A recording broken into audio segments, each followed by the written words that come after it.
आजची मीटिंग बोलवण्याचं कारण एवढंच होतं की कोऑर्डिनेशन व्यवस्थित झालं पाहिजे. शहरातले जे काही विविध भागात, वॉर्डात, प्रभागात जो हद्दवाढीतला आलेला भाग आहे त्यात कामं कसे मार्गी लावता येईल एवढ्याकरता मीटिंग होती आणि चांगल्या प्रकारे मीटिंग पार पडली. आणि प्रशासनसुद्धा त्यांना सुद्धा सूचना असं देण्यात आल्या की जे नवीन म्हणजे फर्स्ट टाईम नगरसेवक आहेत तर त्यांनासुद्धा त्यांचे एक अनुभव CO साहेब असतील किंवा त्यांचे जे वेगळे हेड्स ऑफ डिपार्टमेंट असतील त्यांचे संपूर्ण सगळ्यांना एवढं सगळ्या सूचना दिल्या की तुम्हीसुद्धा काय या सगळ्यांना तुम्ही सहकार्य केलं. म्हणजे ते करतातच, करत नाही अशातला भाग नाही, पण एखादं समजा गायडन्स करणं ज्याला म्हणतो आपण, कारण की नाही म्हणलं तरी जर CO साहेब किंवा यांचा अनुभव जास्त आहे या वर्किंगमध्ये. बाकी असं काय म्हणजे कुठलं हे नाही, हे दावे काय नव्हते. आणि दुसऱ्या सूचना गेल्या की अतिक्रमण हे होऊ नये, त्यामुळं शिवसाहेबांना सक्त अशा शिवेंद्रराजेंनी आणि दोघांनी सूचना दिल्या की वेगवेगळ्या ठिकाणी लोकांसाठी जिथे जागा आहे तर त्या ठिकाणी असं वॉकर झोन करावे जेणेकरून ट्रॅफिकला अडथळा निर्माण होऊ नये. आणि आपल्याला तर माहीत आहे की आजची परिस्थिती कशी आहे की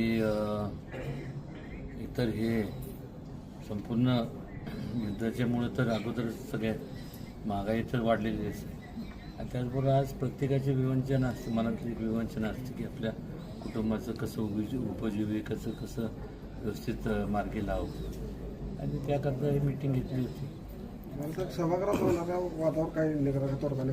नाही वाद एक लक्षात घ्या, मी ते सांगतो ना, मी सांगितलं की पहिलं कुठल्याही मीटिंगच्या अगोदर अध्यक्ष आणि उपाध्यक्षांनी बसून सगळ्यांबरोबर त्यांचे जे काही सूचना असतील, प्रत्येकाला वाद असं नसतो. लक्षात घ्या, समजा माझा एक वॉर्ड आहे, शिवेंद्रराजेंचं माझ्या शेजारी वॉर्ड, तर मला वाटतं की माझ्या वॉर्डमध्ये काम होतं.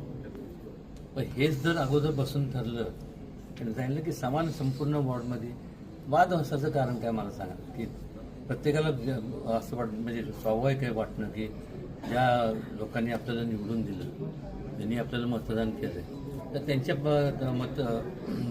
नगरसेवक किंवा नगरसेविकांकडनं माफक अपेक्षा असतात. आमदार म्हणून किंवा नामदार म्हणून शिवेंद्रराजेंकडनं, खासदार म्हणून माझ्याकडनं, म्हणजे प्रत्येक लोकप्रतिनिधींकडनं त्याच्या ज्या लोकांच्या अपेक्षा ज्या असतात की आमची कामं मार्गी लागली पाहिजे आणि याकरता आम्ही तुम्हाला निवडून दिलं आहे. आणि हे कसं आणि त्यांना सांगितलं की जरा आता हे जी काही लाडकी बहीण योजना जी शासनाने राबवली त्याच्यामुळे कसं झालं, ताण खूप पडला आणि त्यामुळं फंडिंग वेगवेगळ्या ठिकाणी जेवढं यायला पाहिजे ते येत नाही. त्यामुळे आता त्याचं नियोजन व्यवस्थित करून कसं काय करता येईल, त्यातनं कसं मार्ग काढता येईल एवढ्यासाठी ही मीटिंग येत नाही. साहेब, तुम्ही विधान परिषदेच्या अनुषंगाने काय चर्चा झाली का की आता संसदेच्या विधान परिषदेची निवडणूक काय सांगली सातारा मुंबईत त्यांनी CM साहेबांची भेट घेतली की सुनील काटकर, तुम्ही काय तुमचा पाठिंबा काय झाला? नाही, आता आपल्या इथनं दोन नावं सुनील काटकर आणि धैर्यशील कदम ही दोघं सातारा जिल्ह्यात नाही आहेत. महाराज पण जाऊन भेटून आलेत आणि मुख्यमंत्री असतील, रवींद्र चव्हाण असतील, यांच्या माध्यमातून अंतिम निर्णय जो आहे तो उमेदवारीचा हा होणार आहे. आता आपण आपली जी इच्छा आहे जिल्हा म्हणून ही नक्की कळवलेली आहे आणि ह्याच्यातनं जो निर्णय होईल राज्य पातळीवर तो आपण पक्ष नारी शक्तीबाबत आपण आवाज उठवला होता की महिलांना संधी द्यावी म्हणून. विधेयक ज्या वेळेला नामंजूर झाले त्यावेळी भाजपनं निषेध केला होता, तर आता संधी आली नारी शक्तीला, तर देणार का सातारा? आपण आपले जे इच्छुक आहेत हे कळवण्याचं नावं कळवली. शेवटी निर्णय जो आहे हा पक्षाकडनं म्हणजे राज्य पातळीवर नव्हतोय, शेवटी राज्य पातळीवरची निवडणूक आहे, त्यामुळे वरनं निर्णय होतील ते आपण आणि महायुती म्हणूनच लढणार आहे म्हणून CM साहेबांनी, शिंदे साहेबांनी, सुनेत्रा वहिनींनी जाहीर केले. त्यामुळं महायुती म्हणून जे आधी तर जागा कुणाला जातात हा एक दुसरा विषय लक्षात घ्या.